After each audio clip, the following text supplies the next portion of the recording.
Welcome back to the panel room, everyone. I'm your host, Nancy Northcott, and this panel will discuss how to write realistic spies, undercover operators, secret agents, and covert operatives.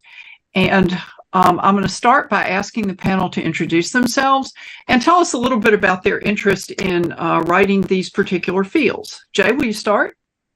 Hi, everyone. My name is Jay Requard. I'm an author of Sword and Sorcery and Epic Fantasy. My latest book is Atenia, which you can find... chaos, but you can find at Amazon, most booksellers. My interest comes from the fact that I've always been a big fan of spy fiction since I started reading, and I have a new series coming out in August called Spy Counter Killer, which is a fantasy thriller series, and this panel speaks directly to the subject matter. Okay. AM?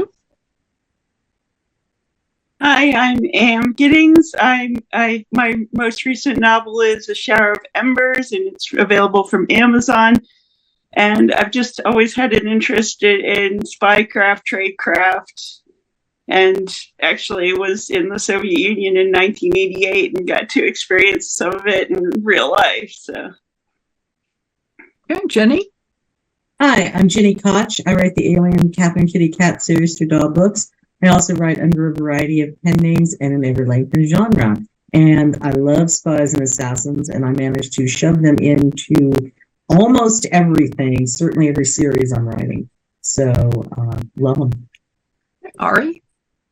I'm Ari McKay, and as Ari McKay and myself and my writing partner produce Mercs and contemporary romance, gay romance particularly. And as Rachel Langella, we do fantasy and urban fantasy and paranormal. And I, like Jay, have always really liked spy fiction. And I'm a big fan of Jason Bourne and the Gray Man. And I also have 35 years in the intelligence community. So I've got some real life experience with this. Suzanne?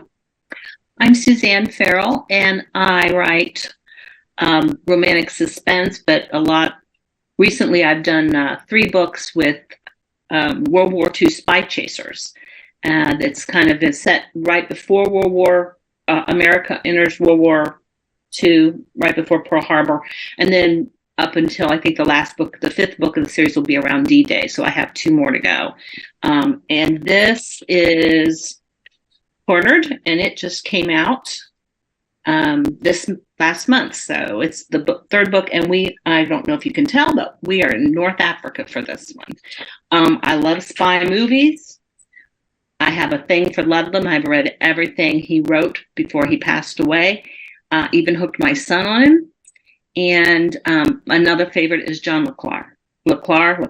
I never say his name right, but the Tinker Tailor Spy, that's one of my favorites, and The Little Drummer Girl. So I love trying to figure out what the spy's doing and how they're going to get caught or not. And those of you who are here regularly know that I write historical fantasy for Falstaff Books. I also independently publish romantic suspense, romantic spy adventure, and paranormal romance, and just to do something different, science fiction.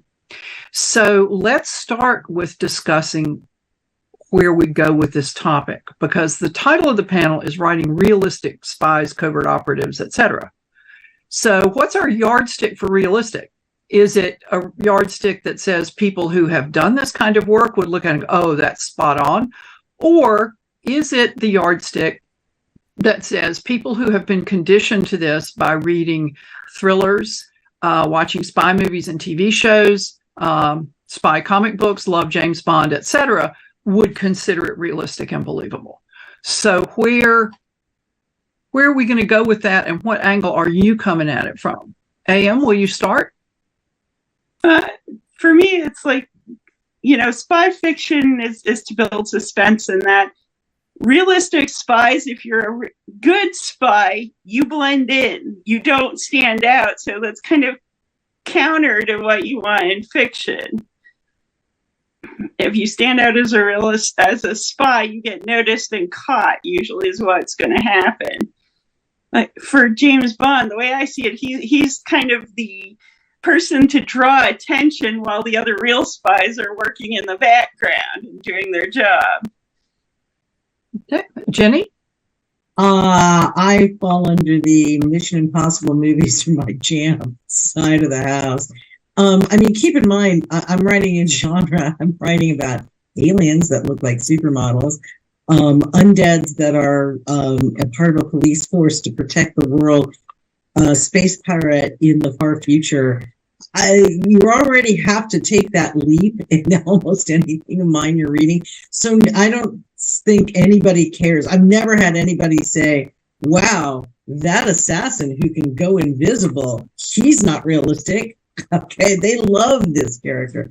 So I'm on the the face-off machine, right? I mean, Mission Impossible from the get-go is really asking you to take a giant leap that we all did in both the series and the movies. So that's a side of the house I fall on, because I agree with AM. If I'm writing somebody that realistic, they are so boring and there's so much paperwork. The only way you make that exciting is something like the novel is 7 days, but the movie is 3 days of the Condor. That's awesome. Love that. But that you can't do that every book. So I don't think that ended up as a Condor series, So I'm all in on just a sliver of realism. Okay, Ari? So for most of my books, there is a lot of realism. I worked with a lot of these people. Not only that, all of my operatives are basically based off military people that I knew. The mercenaries in my books are, some of the stories in there are actually from people who would tell me things that happened when they were doing things. So I try to keep as much realism as I can. Now, that being said, there is, pardon the dog squeaky toy,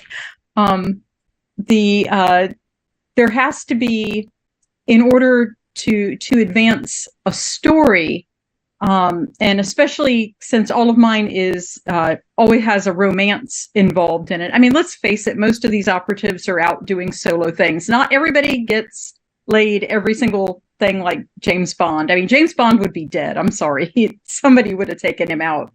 So I do try to keep the realism in there, but I do realize that I have to balance things with storytelling. And so my tech is always researched. So if there is spy tech, it is existing or near existing spy tech.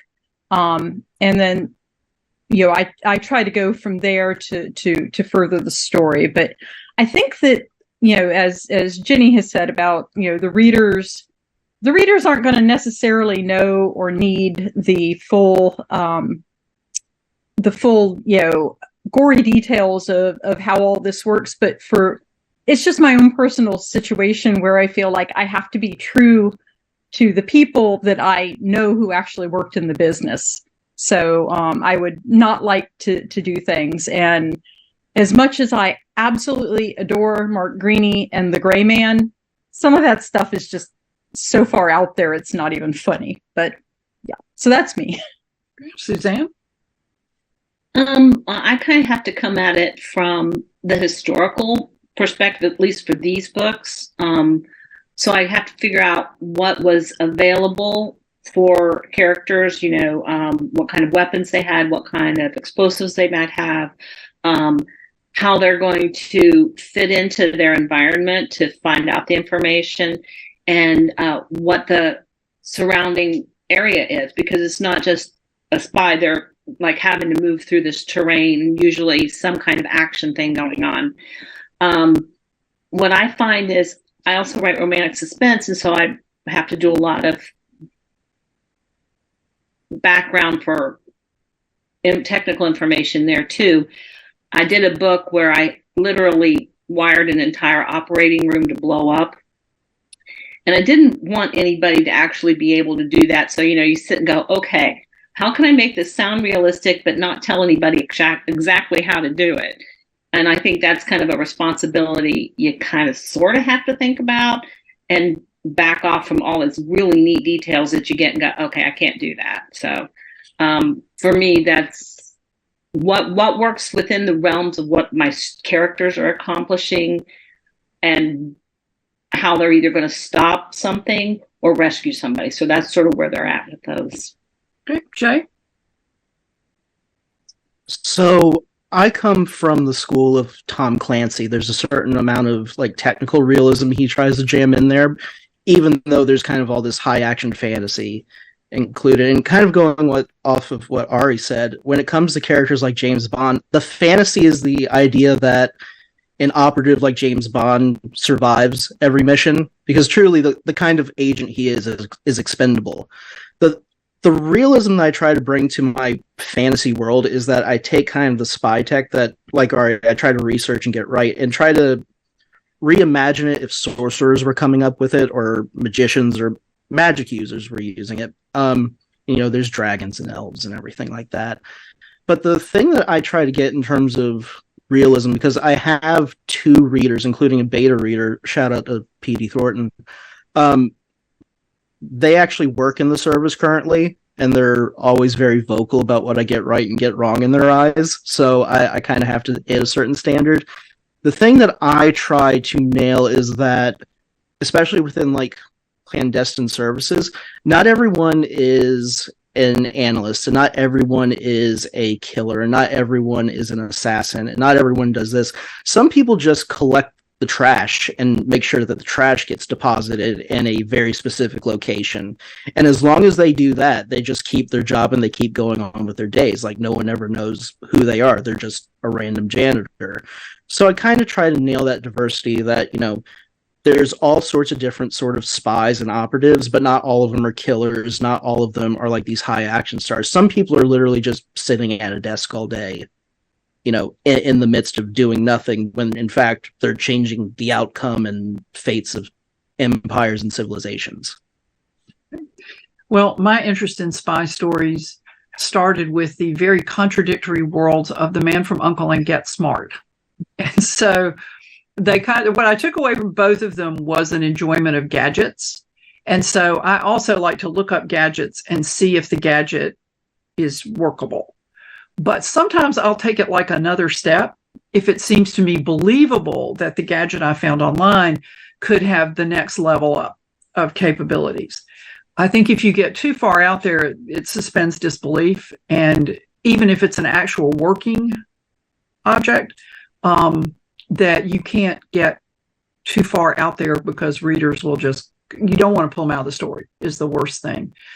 And like Suzanne, I had in the Death Brew affair, I had the hero and heroine break into an important place in the middle of a city. And I went there and actually figured out how you could break into it.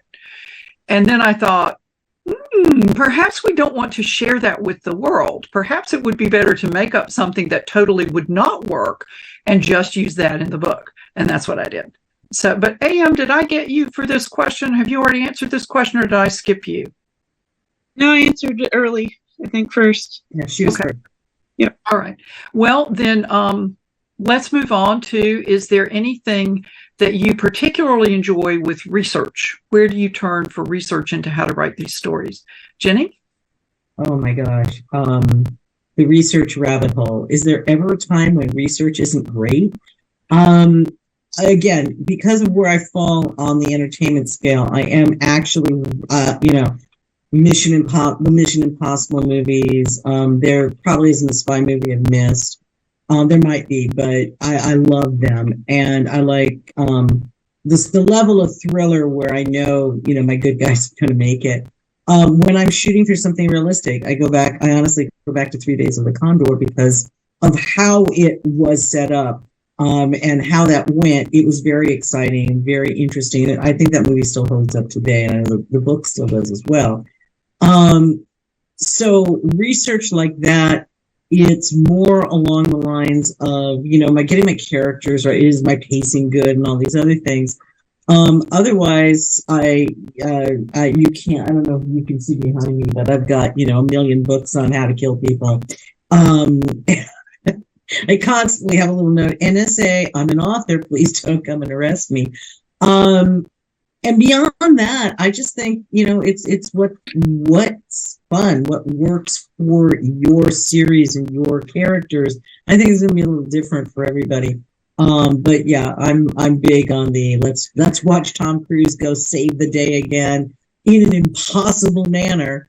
But I don't care because it's awesome, and I don't think my readers care. I will get complaints on things tech, like you said. You really need to research that. Get known tech wrong without an answer for why it's wrong, and they're really angry with you. Get known tech wrong with an answer for why it's wrong, and everybody just rolls right with it. So that's my only place where I'll be online desperately searching for, can this thing actually do that? Oh no, I'll just have an alien make it and it's all okay. Okay, Ari? So I like doing the tech research. I'm an engineer at heart, so figuring out how these things work is one of my passions. But my favorite part is the location research, which since Prince Among Men is set in a fictional country in the Middle East, mostly because I didn't want to step on any toes by getting anything culturally wrong. But I had to do a lot of research into the 7 schools of Islamic jurisprudence on marriage to figure out how to do this one particular plot point. And it was something. I learned a whole lot about Islam that I never ever knew, just because I didn't even know that there were different schools of thought about what constitutes a marriage, or how many people can be married, how many wives a man can have. And it's like that was utterly fascinating. In fact, I kind of fell down a rabbit hole there and spent probably way too long researching it. But I needed one particular little fact that would be the difference between the Sunni and the Shia, and why I had somebody able to take the throne who technically was a bastard under one school of jurisprudence and not under another. And so that was very interesting. But other than that, location research is always fun. I've really tried to go to as many places as I can that I set my books. And so the stories are often set in places that I have already been, and the places that I haven't been are on my list to go to and actually see, and I can't wait. Okay, Suzanne? Well, my research recently has landed me in Morocco. I mean, I spent 5 months wandering around the internet of Morocco, finding out the topography, because I had to have people moving. I had to learn about the language, the people that were there during 1940 and 41. Of course, there was the Vichy French, the Nazis had come in, and there were all these people escaping Europe. America was still neutral, so we actually had a trade pact with them. And in that trade pact, part of it was that we would free up the French Vichy Moroccan accounts in America, only for them to buy supplies from American companies and American farmers. And it would be shipped to Morocco, and we would have overseers or people that would watch to make sure it was not going then from there directly to the Allied or the Axis in France and Italy. And found out that there were 12 spies that worked through the embassies there in Morocco and Tangiers. And they called them the apostles because there were 12 of them, and they were like under secretaries to the ambassador, or under ambassadors' staff. And these guys were all over the place, and they were all kinds of information. So that was kind of fun to be able to kind of include them. I gave them their own code names because I didn't want to include all their real names in the book. And so, yeah, location is always important for me. And then I always have to look at the historical facts, because I set the book to take place a year before Operation Torch, when we weren't part of it. And then after Operation Torch, they have to go back in to save somebody. So I had to kind of work around knowing where all the places. I learned a lot about the war, and I learned a lot about Morocco in that one. The book before that was the war games that took place in North and South Carolina a month before Pearl Harbor happened. Ike Eisenhower said, we've got all these people with all this new equipment, these tanks, we don't know how to use them. We have all these guys who've never been to war. They're now generals. We're finding a massive army. We don't know what we're doing. We probably ought to have some war games. And so I learned a lot about tanks and Patton. And do you know that his nickname for a while was the Green Hornet? I kid you not. He wore the green outfit and he had on the shiny metal helmet, and they called him the Green Hornet. Not to his face, I don't think, but yeah. So that was kind of one of those fun research is the equipment that they had then and what would be available to my characters and what wouldn't be available. Like, oh, we can't call you on the phone because there's no phones, So that was kind of you kind of have to learn what would happen there and what couldn't happen. Okay. Jay? So, of course, I'm writing in a secondary fantasy world, so to a certain extent, I just have to make sure I don't break the suspension of disbelief. But I think the biggest thing when it comes to writing any sort of fantasy is that you have to have some sort of sense of logistics, especially when you're writing a fantasy thriller that has spies and assassins and thieves and other operatives. Just as long as the logistics work out, as long as people can, especially the readers, can in their head get from point A to point B and understand how they got there and how something worked to get them there. That's really the biggest thing I worry about in terms of researching things for the story, just to get the characters forward in terms of their narrative progression. Okay. AM? What I like to do is read like historical anecdotes of what worked and what didn't work. And I do historical between governments, but also like corporate espionage and how different companies have done that.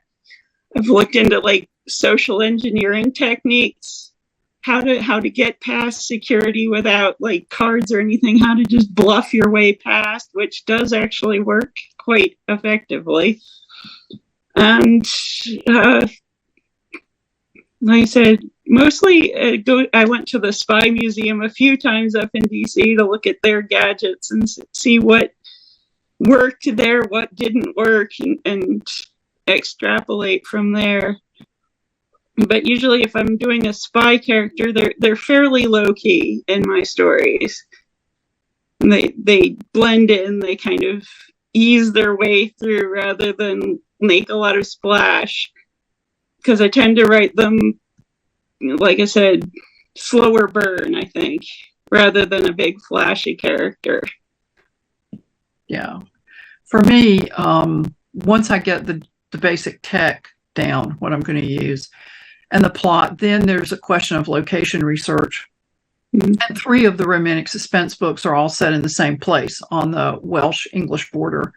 And I tried to be accurate about terrain for that and what weapons are available at what time. I mean, I don't know. I had a brain blip. Sorry. Try to get the terrain right and how people get from point A to point B. In addition to what weapons would they carry? Do they need any equipment to deal with this particular terrain? And luckily, that part of Western England is not tricky. It's not like you're going climbing Mount Snowdon or something like that. For the Death Brew affair, for the plot, I wrote this book years before the recent public health issue, and it's a pandemic plot. So I spent a lot of time on the World Health Organization's website to see how they handled pandemics, how they classified the stages. And a lot of that has changed since I wrote the book. But the research I had was accurate at the time. And so I'm not going to go back and change it because it worked at the time and it's accurate. So, and I don't think most people will know the difference unless they work for the World Health Organization. And as my son likes to say, how many of those people do you think are going to read your book exactly? So I don't know. We'll see. But I like location research. Danger's Edge is set in Washington, D.C. And I mean, I know how to get lost in Washington, D.C. That's my main skill there. But luckily, I have a friend who lives in that area, and she was able to kind of say, no, you don't know, we need to do it this way. So that was very helpful because, a lot of people do live in Washington, D.C., and there is a chance that some of them might read this book, and then I would look like an idiot.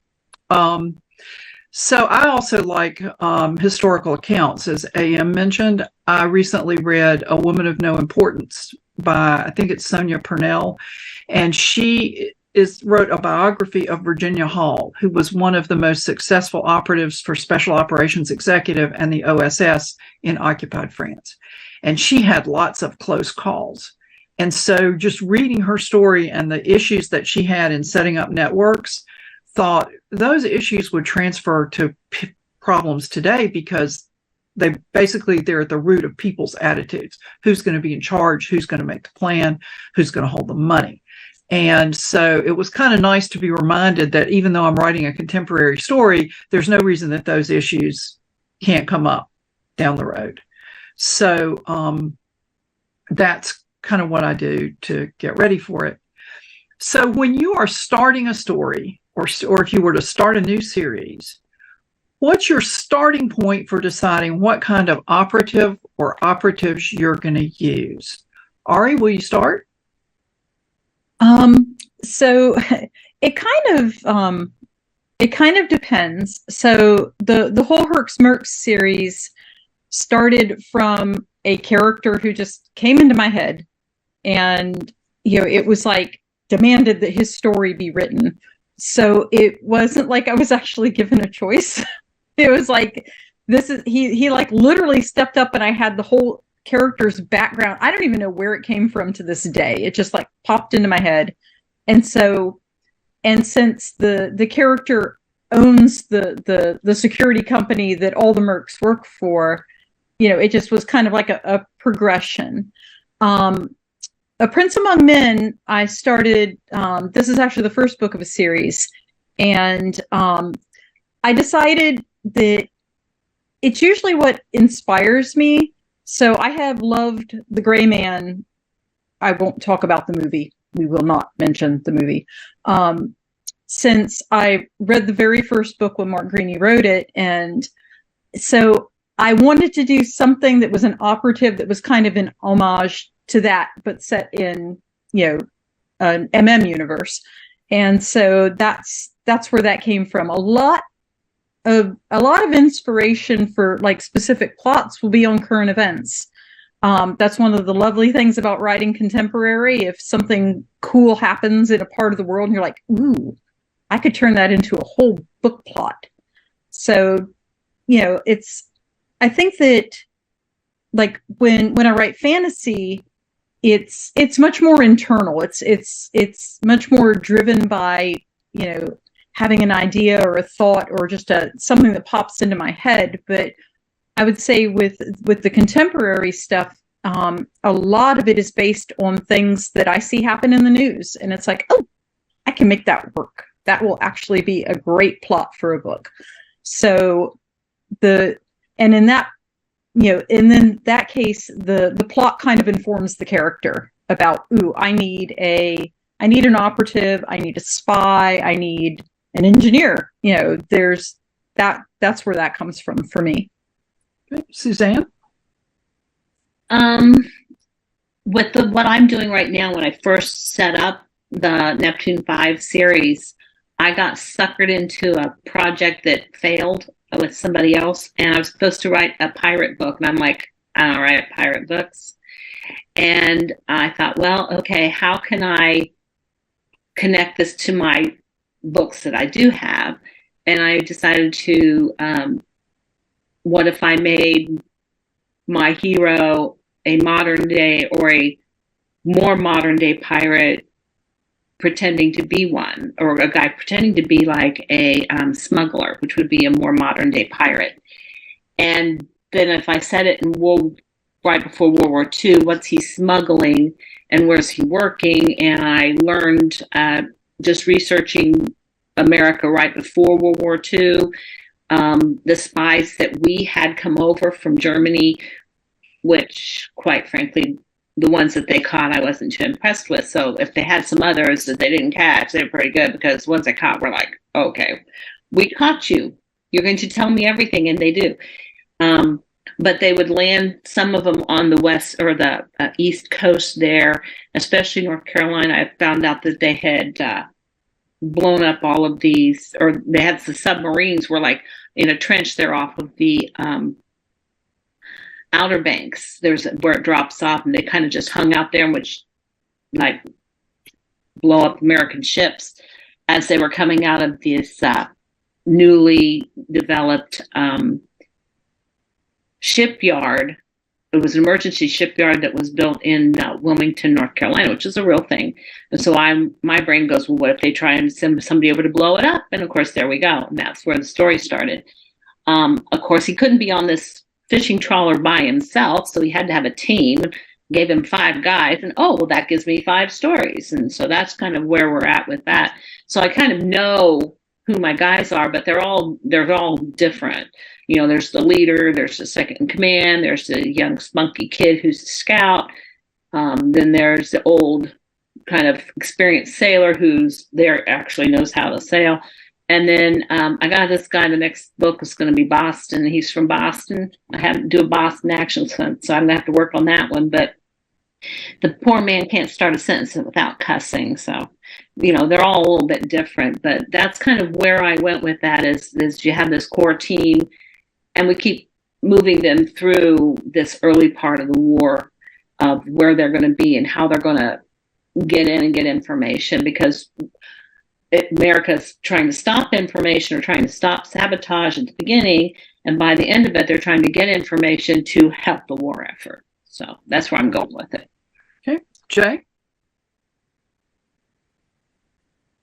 So my series Spy Counter Killers stars a retired spy master named Mina Prakanati, who was not only the former spy master for this fantasy empire, half the world away from where the story begins, but she was also the former lover of the emperor, who is assassinated before the book begins. And she has relayed that, of course, the emperor has been assassinated, and she dives back into this world of conspiracy. You know, when you take any sort of character and you put a problem before them like that, you really have to understand their past if you want to decide where their future is going to go. And one thing when it came to Mina was, okay, so she is this former spy master, which means she kind of understood how the entire thing ran, and she developed this network of relationships with people, and she has to go back and explore those relationships if she's going to uncover the conspiracy of how her former lover, the emperor, was murdered. So she not only is able to develop these connections, but she's also able to come to agreements with people to commit or perform certain functions from her, whether it's wet work or thievery or stuff like that. And kind of building from there, the important thing I had to do in terms of creating that character was making sure that every time she did something right, it actually moved her story forward in a really significant way. But every time she screwed up, it really changed the story in a really significant way. And trying to just balance those things, I think, kind of shaped how the actual story of the espionage she takes part in eventually shaped out to be. Okay, AM?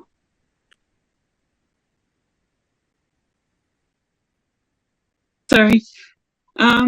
So with one of my characters in the Dance of Ages series, she had to find and infiltrate a group that was slowly killing off a community.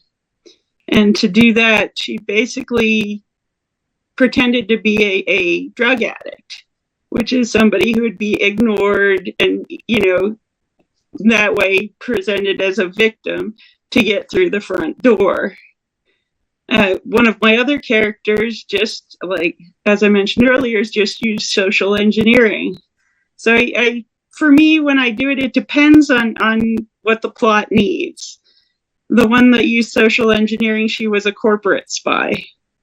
So she was trying to get information for one corporation for another, from one corporation for another, and basically used a bus pass to bluff her way past security because she just flashed it real quick, and it's like, I belong here, and slipped through. So, and I've actually used that in real life when I forgot my pass to get into a secure lab back when I was, a student. And so, in that case, the security level is pretty low, but it's also that shows social engineering really does actually work for, in real life, which is kind of scary. And it's hard for people to just personally, I've seen, you don't want to pull a door shut in front of somebody else. That's considered rude. But from a security standpoint, that's really what you have to do. So if you're writing somebody who's conscious of security, they're probably going to be a little bit of an asshole. Excuse my language. Okay, Ginny? Well, I think you were saying, I think your question started with if we were going to write a story today. And I'm an extreme linear writer, so I can't even tell you what the characters would be doing if I just start something. Like I said, I've got covert ops, I've got spies, and I've got assassins in most of the stuff I do. None of them are main characters, but they are all major supporting characters. Well, the spies, some of them as you discover a spy, they may or may not be what you considered a major character before you discover, oh my gosh, this person has been spying on everybody. But it's really what AM said, is what the story needs. The pushiest character I've ever written is one of my assassins, who wasn't even supposed to have a name. He was supposed to cause Kitty a problem, get into an altercation with her, give her some information, and die. And along the way, he's just like, no, I'm very important. Look what I'm doing. This is a special skill. You don't want to use this skill. This is a great skill. This skill shouldn't be killed. No. This skill needs to stick around. He's Benjamin Seiler, and he's become he's a huge fan favorite. He's become one of the main supporting characters. Just shoved his way in. He shoved his way into I'm the star of the short story, not that other character. He is literally the pushiest character I've ever written, which is why I named my new kitten after him, because he was the pushiest cat in Rescue. So I have my own little furry assassin who's snoozing somewhere, thank God, as opposed to destroying things. But they just come when they need to come. I don't really start out with anything. Now, if I was going to start I'm writing a spy story, then you need to have your team. Are you alone? Is it a lone wolf, writing alone, or is it a team of people? Is it James Bond with backup in the office, or is it Mission Impossible with a team going out? And that would just depend on the plot. So for me, it's just a circus in my brain. Well, for me, I created my international spy agency that I use in both kinds of books for the Death Brew affair. And that one, we were on a plane on our way to Colorado to see my husband's family. And I was passing the time on the plane because it's kind of a long flight. And all of a sudden I don't normally write first person snarky, but this character started unreeling in my head in first person snarky. And at the time I had an Alpha Smart. Everybody remember Alpha Smarts? And so I pulled the Alpha Smart out and I started writing down what this character was saying. And then I needed a mission for her because she came first in that instance. But sometimes the story does come first. Like Worth the Wait was written for a DNA anthology that's no longer available, Who's Your Daddy? And every story had to have a DNA test in it. And so I thought, well, I want to use one of my spies. I don't want to all the time write spies who are happy and functional in their jobs. I don't know if happy is really the right word, but y'all know what I mean. So he's got a case of burnout, and he gets sent home to his hometown to decompress because he's one of these people who doesn't take vacation. And so then the story kind of went from there. And Danger's Edge was written as a part of an anthology of 4 linked stories. And my section of the story was to do this. And so I needed, who do I need to do that? And I wanted a clash between the hero and the heroine. So he works for the FBI, and he's on medical leave for the FBI, and she is one of the agents of this agency. And then for the Death Brew affair, I wanted, again, a clash between the hero and heroine, because they're not straight thrillers. They're romance oriented. And so she believes she's never met a plan that couldn't be improved by last minute improvisation. And he believes that failure to plan for every conceivable contingency is, as the saying goes, planning to fail. And so that will actually be, I think there's 7 books in it, all focusing on the same couple. And I haven't gone back to it because I've been writing these others that are one couple at a time in the tradition of romantic suspense. And so how do I pick the character to go into it? Because it's not only what kind of operative are they, but what's the conflict I need in the story? Either their internal conflict, or their conflict with their potential romantic partner, or their conflict with other people. And so it mostly starts with character, but sometimes it starts with story. And I tend to write sort of the same kinds of operatives, but there's more of a team in the Death Brew affair, because we go into headquarters and there's the costumer, and they're the intelligence analysts, and they're the people who prepare the dossiers, and they're the people who handle the transportation. And so it gets more detailed in that one, because it's not so much totally focused on the couple. And I think if you're writing romance, a focus on the couple is important to maintain.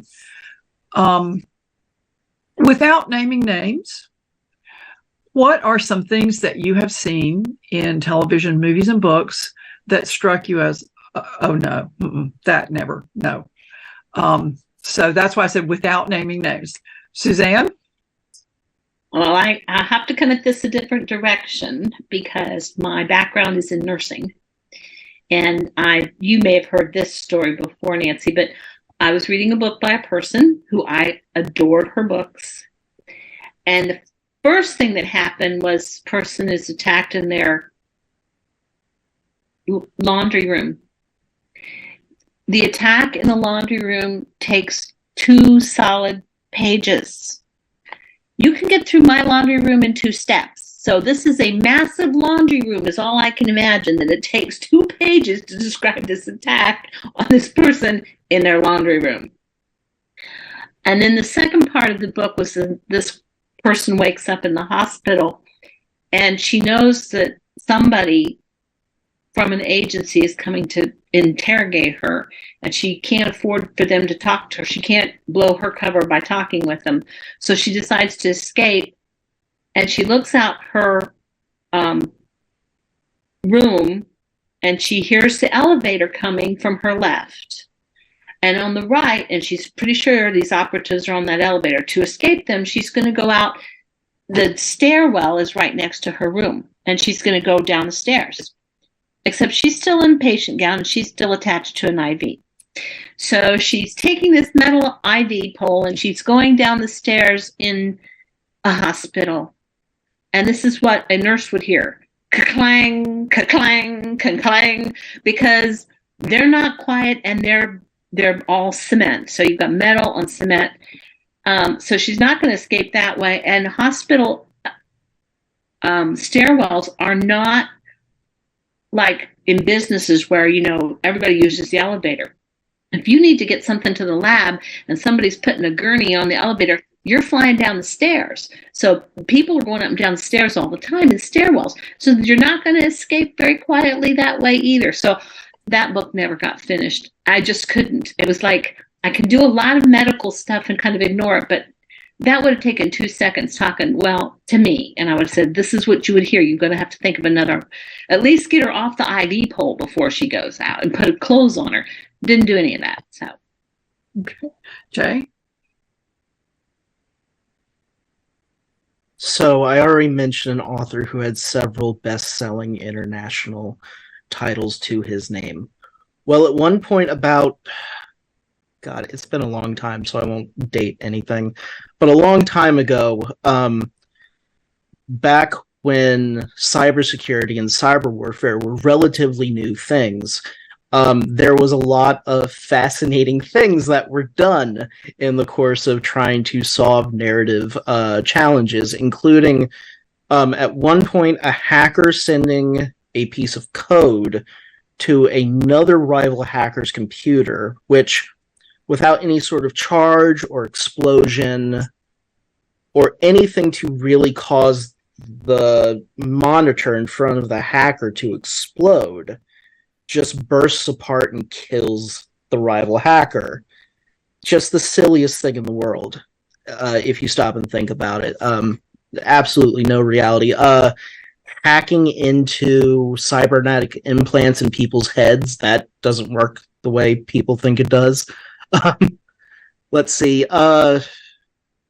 Okay, one movie that he had a scene where he's walking through a building in a major international metropolitan city, and there's no one in this building, and he's basically tracking an assassin up the building.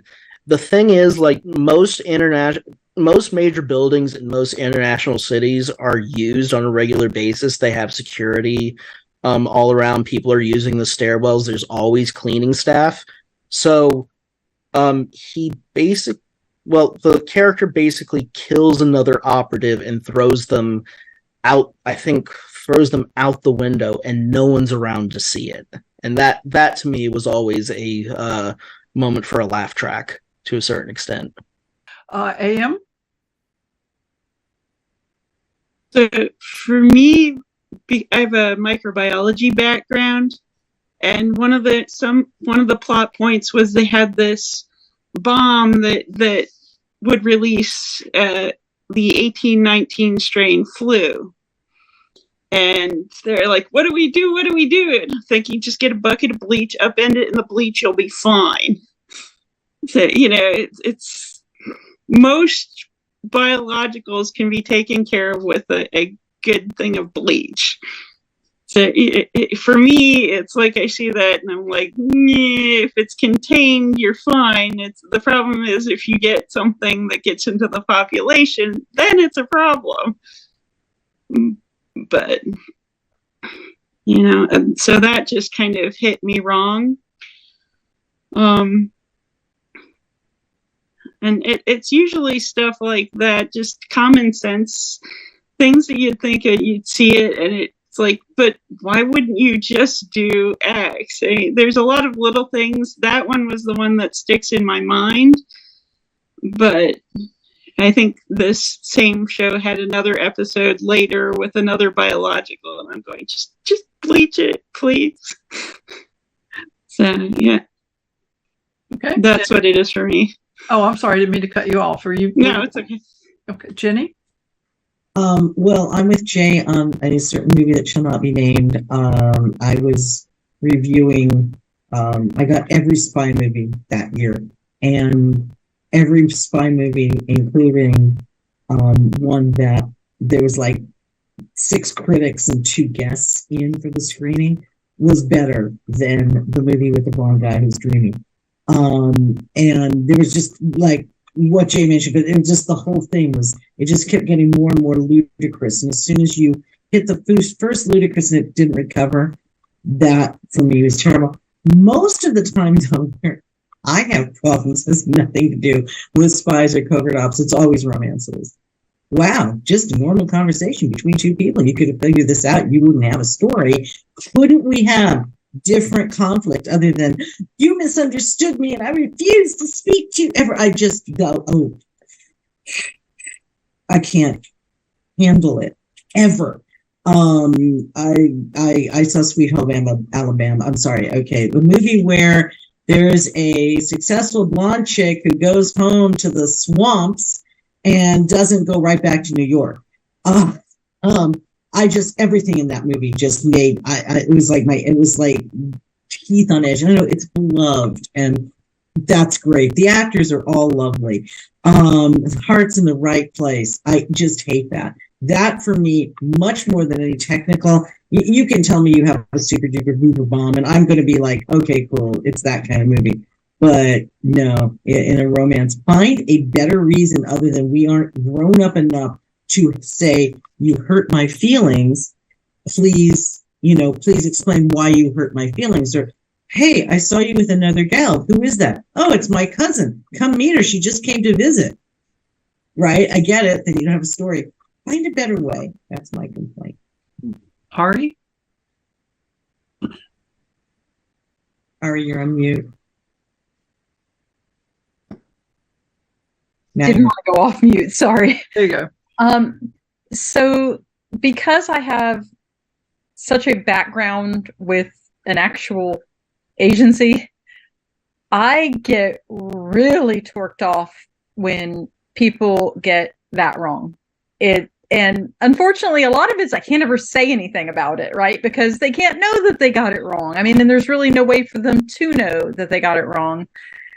But that really gets me very, very hard. And also when people ignore certain laws where, and I'm talking like actual laws on the books, right? That, about what the government can and cannot do. And people have their spies or operatives like breaking these laws. And it's like, I'm sorry, you will get punished.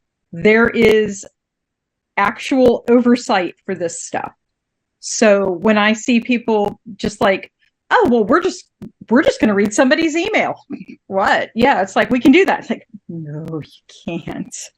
So that when they have people just breaking laws that I absolutely know are on the books, that just absolutely, and especially when they, then they don't suffer consequences. Okay, I'll take it as a plot point. They had to break this in order to, to do this. That's fine. But the fact that, it's like, oh, well, nobody's going to get punished for, doing these things that are illegal, classified documents in your bathroom. That's the kind of stuff that really gets me. Well, I think you all have covered the tech and other things pretty well. But the thing that gets me is, I was reading a book by an author whose books I had read before and really enjoyed all of them. And this was kind of the end book of a series. I've really been looking forward to it. And there's a fight between the hero and the bad guys. And the hero does the equivalent of a ballet pirouette on one toe, sticking out one arm and one leg and spinning to take the bad guys down. Now, I'm not an expert on martial arts, but I did take Taekwondo for 3 years, and I don't think that's physically possible. And your leg has a whole lot more reach than your arm. So if you're going to kick them down with your leg, why are you swinging your arm around? I mean, this is not the figure on a music box spinning around. Humans can't do that. Well, maybe Superman can do that, but those of us who are born on Earth cannot do that. What about toe shoes? If you're going to be on your toe. Yeah, and why would Superman need ballet to do that? Because, he's Superman. Bam, you're done. So that really bothered me a lot. And one reason I took martial arts was because I wanted to be able to write realistic fight scenes and to do things that were, even if I didn't personally know how to do them, I understood the issues of balance and weight distribution that were involved in it. And there are videos out there you can watch. It's not like you have to go take lessons, but if people are going to have people doing hand to hand and they haven't even bothered to do that basic research, I was really disappointed because I had loved all the other books so much and had not run into anything like that. But actually, we have now pretty much blown through our time. So let's go around and tell the people where they can find information about you and about your books and anything else. If you've got a recent or upcoming release you want to mention, please feel free to do that. And Jay, will you start? Hi, everyone. I'm Jay Requard. I'm an author of epic fantasy and sword and sorcery. My new book, Atenia, is in booksellers everywhere. I'm also the host of a books and music review show on YouTube called Pondering the Orb, and you can also find me at jrequard.com. Thank you so much for having me. Thank you, Jay. AM? I'm Angela Giddings. I write fantasy, sci-fi, and horror, and various mixes of all of those. You can find my Dance of Ages series on Amazon. I also have short stories in the Brave New Worlds anthology and a Woman Unbecoming anthology. I'll be at I think Congregate coming up, and this is the latest one. Sorry, it's not working. Never mind. The latest one in Dance of Ages is A Shower of Embers. Okay, thank you. Ginny? Hi, you can find me at www.ginikoch.com. I'm on Twitter, Pinterest, and I have 3 different pages on Facebook, so I'm super easy to find there. Physically, I will be at LibertyCon in June, San Diego Comic-Con in July, Gen Con Indy in August, and Dragon Con in September, and World Fantasy Con in Kansas City in October. 5 cons in 5 months. Yeah, it's crazy, but come see me. Okay. Ari? I can be found at arimckay.com. The latest release I have is A Prince Among Men, which is the first book of the Fortress series. Hopefully the next one will be coming out next year. You can also find me on Amazon, and we also publish as Rachel Angela for our paranormal and urban fantasy. And other than that, I will be at Gay Rom Lit in October. And I am on Facebook way more than is healthy for me. So you can always find me there. Okay. Suzanne? I'm Suzanne Ferrell. I write romantic suspense and both historical and contemporary, and I have a small town series where, well, people keep having weird things happen. I can be found at SuzanneFerrell.com. I'm on Facebook and Instagram as Suze Ferrell, along with Twitter, Suze Ferrell. I have a new release out, the 3rd book in my Spy Chaser series called Cornered, and it just came out. So there's only 3 books so far in that series. It'll be 5 total. And in October of this year, I'm going to be at the annual Buns and Roses Tea for adult literacy. It's held every fall here in Texas. It's for the Richardson Library Adult Literacy Center. A cause that's near and dear to my heart, and I think we're going to have somewhere around 30 authors, and I think we're up to about 300 attendees, so it's become a real important thing around here. You can always find me here on ConTinual. My website is nancynorthcott.com, and like Ari, I spend more time than is probably healthy on one particular form of social media, but for me it's Twitter, and I'm at Nancy Northcott on Twitter. I occasionally do a flyby on Facebook. That's about it. I do have an Instagram account that's Nancy Northcott Author that I'm learning to use. So if you go there, don't expect there to be a lot at this point. My latest release is The King's Champion, which is the concluding volume of my Boar King's Honor historical fantasy trilogy, and it's set during the summer of 1940. It opens with the Dunkirk evacuation and ends in the early days of the Blitz. And come to think of it, I guess there's some magical covert operatives in that book, but they're not the majority of covert operatives that I write. So thank you to everyone on the panel for being here for this discussion. Thank you to everyone who's watching.